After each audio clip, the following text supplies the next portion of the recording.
Alright, like, click, subscribe, do all that. You already know what time it is. It's Netflix time. This movie's called Rising High. Ready to do anything to get rich. A young man upends the Berlin property market with his shady pal until the good times threaten to destroy it all. This movie came out last year. It's about an hour and a half long. Spoiler alert, let's get it. So we start off with this guy named Victor. He's already talking to an interviewer. He's in there for tax evasion, tax fraud, all types of stuff. So you're thinking to yourself, how the hell did this guy get in this position? Well then, let's start from the beginning, shall we? When he was little, him and his dad were poor. But his dad always used to tell him, keep a winning attitude and a smile and you can achieve anything in this world. So off he goes to look for a job. He tries to sign off for this nice apartment right here. He's like, look man, if you ain't got no job, you ain't signing shit. He starts working in construction, which he's not making a whole lot of money on. Says he can sleep there to save money, but he's like, you know what, nah, I'm good. So he about to go sleep on a park bench? Damn. Then he has a flashback about his dad not being able to pay back taxes. And his son comes through and is able to convince her to just let it slide. He's like, come on, you got a whole stack of papers right here. Just slide my dad's tax stuff under the bottom of it. Nobody will know. He got to her. Thinking back, it gave him an idea. Not only did he forge himself a false ID, he also forged a housing application and made it seem like he was earning over $20,000 a month.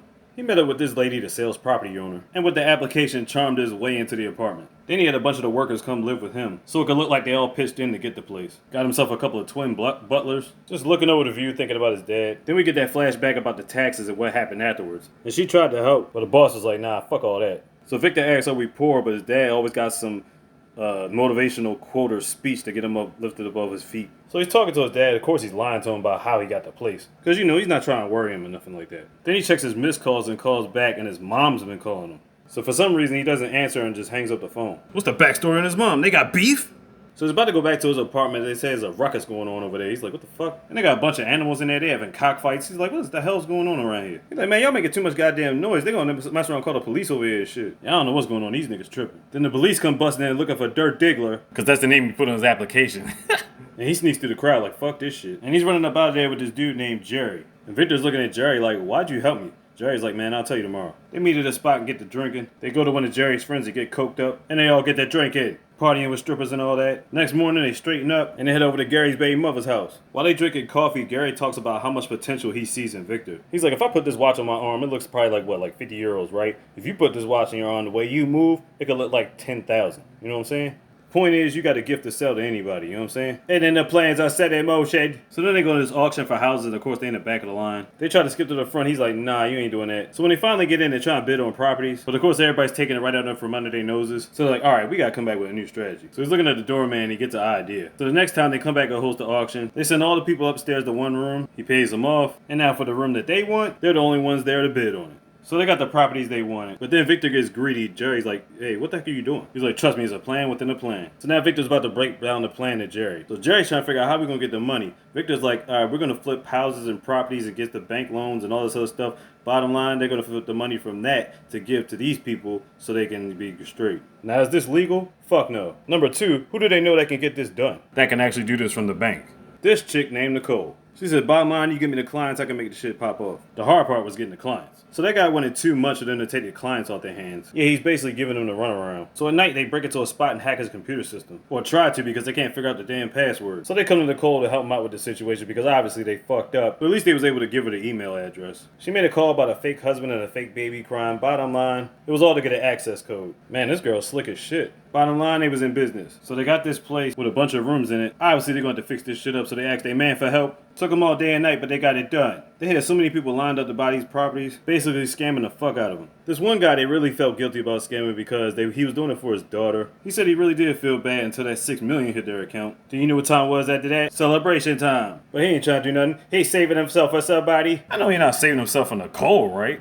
Yeah, he really is. So they actually go out on a date. They have fun. And then they had more than fun. He still got the twin butlers. Like, where do they come from? I don't really know the time gaps in this movie, but they end up getting a big-ass house with a glorious backyard and a big pool. They all just chilling in a jacuzzi. Who else in a jacuzzi? The auction lady, her boyfriend, the security guard at the auction, and his girlfriend. They definitely been paying niggas off. He gets with the bank and the tellers, I guess, to try to flip some more property. Nicole lets everybody else know Victor and Jerry's taking over. Back in their room, they have a meeting about bridging gaps in forge companies. Jerry's like, that's all nice, but you ain't gonna screw us, are you? Victor's like, chill out, man. Have some faith in the project. Because, he's got his booze back. See, Jerry's known Nicole ever since, high school, so he knows that she has tendency to do certain things. Then they get some alone time. Alright, now this part is huge to the story. Victor goes to the jewelry store to get this diamond necklace. Jerry looks at the number 4, he's like, are you out of your fucking mind? But Victor just smiles, is like, yeah, I'll take it. Now who's this necklace going to? He's supposed to be giving this necklace to his mom. But why would he just ring the doorbell and just walk away? Isn't that necklace like ridiculously expensive? Well, the whole point of is he was having dinner with his dad, and he wanted his mom to be there also when he told Nicole they was going to get married. So he checks the time and says he's got to make a quick call, he'll be right back. In the house, his mom's wearing the necklace, and he comes in heated because mom's boyfriend act like he was the one that gave her the necklace. And he knows he did because the note that came with it, he threw in the trash. In the note, he wanted to make it seem like the present was from dad,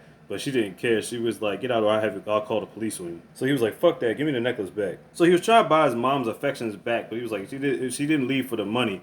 And so he asked, he was like, well, why'd you leave my dad in the first place? She never gave him a straight answer. So yeah, he's pissed off. Oh, we're driving to get a flashback to Victor when he was young. He sees this dude in the house as he's coming in there with his dad. Mom comes back out with a fucking robe on. And this is the first time he's seen his mom cheating on his dad. So he was probably psychologically messed up from that shit. This nigga sniffed some coke and went back in the restaurant. And then Victor tells his dad that him and Nicole are gonna have a baby. He talks to Jerry. Jerry's like, dude, why do you want to get married? You making all this money. Why? He's like, again, I know Nicole. Why do you want to get married to her? But that never swayed his decision. He was going to get married to her regardless. So when the wedding day comes up, Victor lets Nicole wear the necklace. Jerry's like, yo, whatever you do, get that necklace back ASAP. He's like, dude, whatever you do not let her hang on to that shit. I'm trying to tell you. So I guess a couple of years then went by because they already had the baby. Yeah, one big happy family and all that. Meanwhile, Jerry's riding in the whip with dad. Apparently, he's an insane driver, getting paid and sniffing coke. So now they about to get themselves another bank advisor or business advisor. So they make her sniff so she can be part of the team. A couple weeks later, she's about to come with some real dreadful news. They get a letter from the tax office.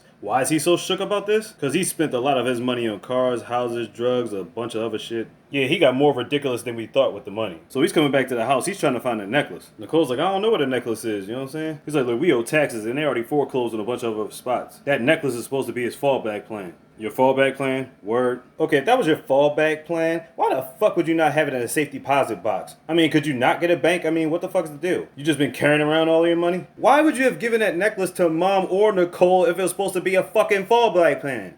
That's just really fucking stupid.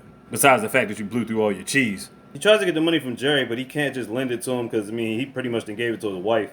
Victor's thinking he's pretty much fucked right now. But then he gets an idea to flip more houses. He just gotta get the sand for the developments and all this. And he says he'll just pay the tax people in the bank off in property. In hindsight, he's just digging himself a deeper hole. And to make matters worse, his cards got cut off so the workers can't get paid, and that puts a delay on the work. And for Victor, that can't happen because they need the sand to increase the property. So he goes back to Jerry and the girls. He needs their help. So they get the idea to pay the girls to dig up sand so they can put on the trucks. Put them in wheelbarrows from a playground, man. That shit is crazy. Victor comes back to the house and Nicole's pissed off at him. Why is that? Because this dude was hiding drugs under the bed.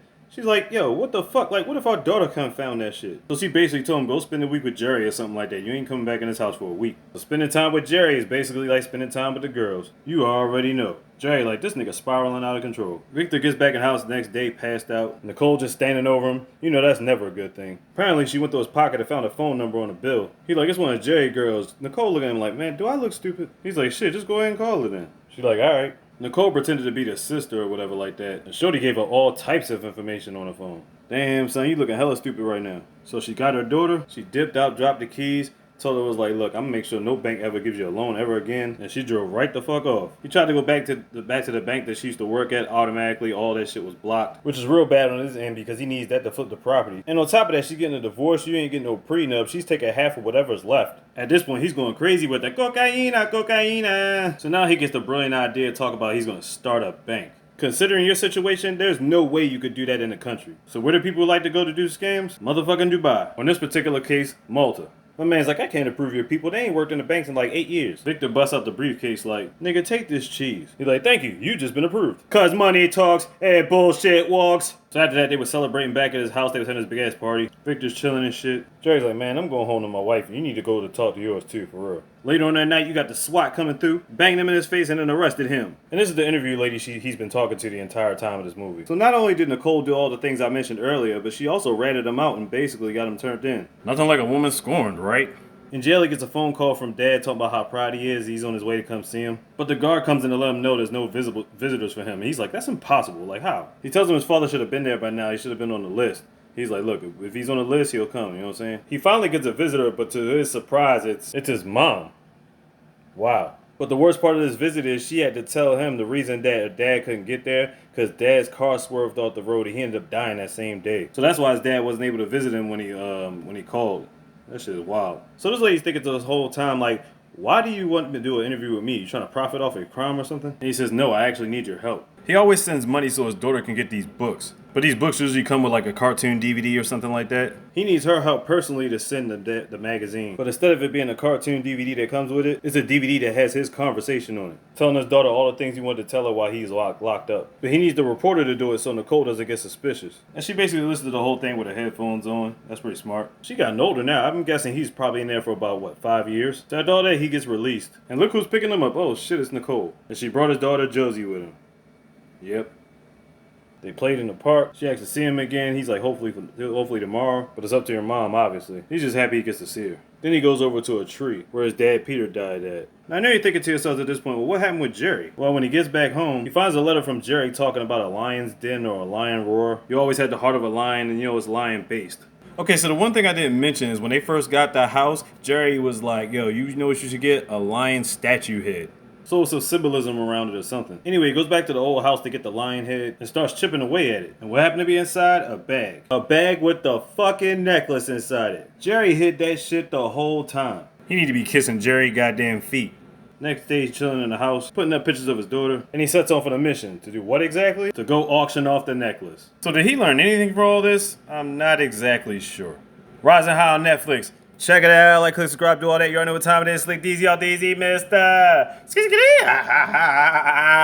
Big, you got that slogan.